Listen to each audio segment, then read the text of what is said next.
Frigo çiyələk bitkiləri haqqında bir paylaşım oldu. Həmin paylaşımda çox uzun bir paylaşım idi. Orada özüm uzun paylaşım elədim ki, bütün suallar orada cavablandırılsın. İndi isə həmin yenə də eyni mövzuya daha bəsit formada münasibət bildirmək istəyirəm. Yəni Frigo çiyələk üçün gübrə proqramı nə deməkdir? Bitkinin qışda -10 ilə -7 arasında bir qışlamaya ehtiyacı var. Və qışlama zamanı bitkidə gedən hormonal proseslər var ki, o proseslər bitkidə fitogenlərin aktivləşməsinə səbəb olur. Qışın soyuğunda, bugünkü hal-hazırda təsərrüfatlar elə vəziyyətdədir ki, qışın soyuğunda üstü örtülü şəraitdə olur iştirlər. Həmin üstü örtülü şəraitdə bitkilər həmin soyuqlama ehtiyacını qarşılaya bilmir. Nəticədə fitogenlərin aktivləşməsi mümkün olmur və ya məhsul olmur, ya da məhsul çox cır olur. Bu təklif olunan gübrə rasionu da bitkidə süni qışlama yaradır və fitogenlərin normal qışlamadakından da, yəni normal qışlama keçirdən bitkilərdə ki, o deyək ki, frigo gətirirsiniz, əkirsiniz, həmin o frigo ştillərdə ki, aktivliyindən də daha artıq aktivləşdirir. İlk öncə müxtəlif hormonlarla və etilenlərlə bitki məcbur yatırdılır.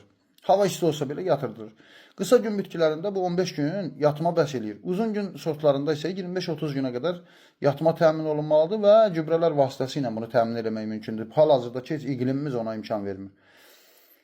Və hansı tarixdə istəyirsiniz, həmin tarixdə bitkini oyadırız. Bu da bitkilərin tam idarə etmək deməkdir.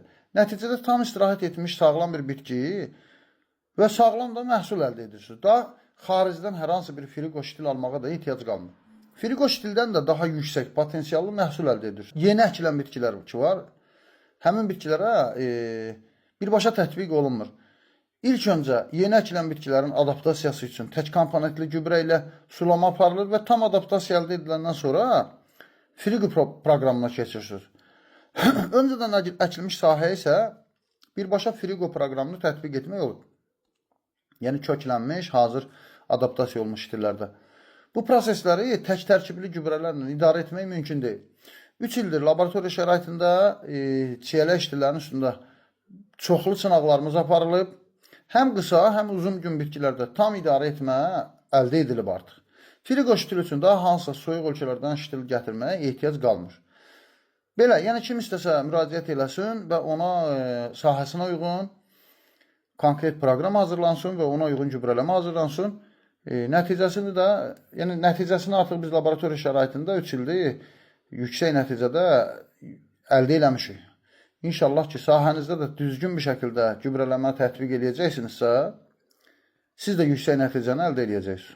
Yəni, burada əslində mövzu şey deyil də, yəni mürəkkəb bir mövzu deyil də, çox mövzu tamamilə bu günləri nə idarə olunmur ki, yəni bitkilər idarə olunmaz.